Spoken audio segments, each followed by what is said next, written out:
proses dapat dikelompokkan menjadi dua, yaitu proses intermittent dan operasi berulang. Operasi intermittent digunakan untuk menghasilkan berbagai produk dengan persyaratan pemrosesan yang berbeda dalam volume yang lebih rendah. Contohnya adalah bengkel bodi mobil, bengkel perkakas, dan fasilitas kesehatan. Lalu, operasi berulang atau repetitive operation digunakan untuk menghasilkan satu atau beberapa produk standar dalam volume tinggi.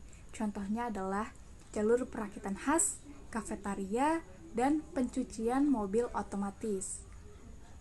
Terdapat perbedaan yang paling umum di antara dua jenis proses tersebut, di antaranya yaitu jumlah volume produk yang dihasilkan dan tingkat standarisasi produk.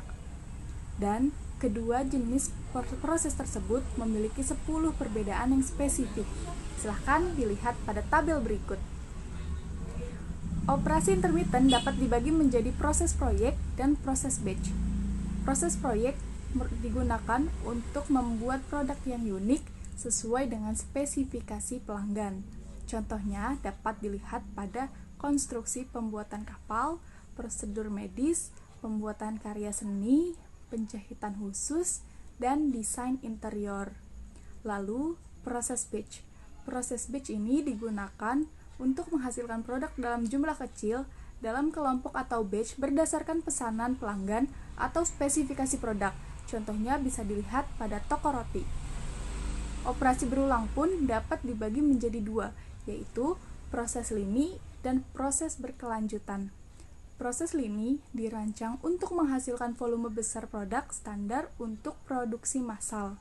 Lalu, proses berkelanjutan beroperasi terus-menerus untuk menghasilkan volume yang sangat tinggi dari produk yang sepenuhnya terstandarisasi.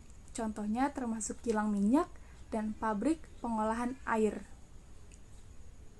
Lalu, terdapat 7 macam proses manufaktur, yaitu diantaranya 1.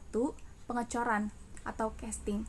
Pengecoran adalah suatu proses manufaktur yang menggunakan logam cair dan cetakan untuk menghasilkan part dengan bentuk yang mendekati bentuk geometri akhir produk jadi.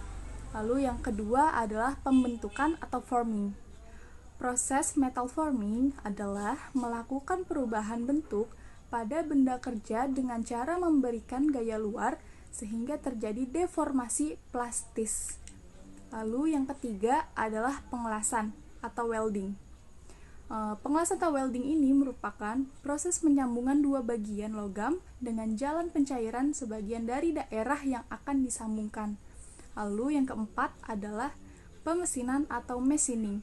Proses pemesinan ini adalah proses pembuatan dengan cara membuang material yang tidak diinginkan pada benda kerja sehingga diperoleh produk akhir dengan bentuk, ukuran, dan surface finish yang diinginkan. Lalu yang kelima adalah metalurgi serbuk atau powder metalurgi. Proses metalurgi serbuk merupakan proses pembentukan logam yang menggunakan material dasar berupa partikel-partikel logam yang berbentuk serbuk. Lalu yang keenam ada pengerjaan permukaan atau surface treatment. Proses surface treatment ini adalah proses perlakuan yang diterapkan untuk mengubah sifat karakteristik logam pada bagian permukaan logam dengan cara proses termokimia metal spraying.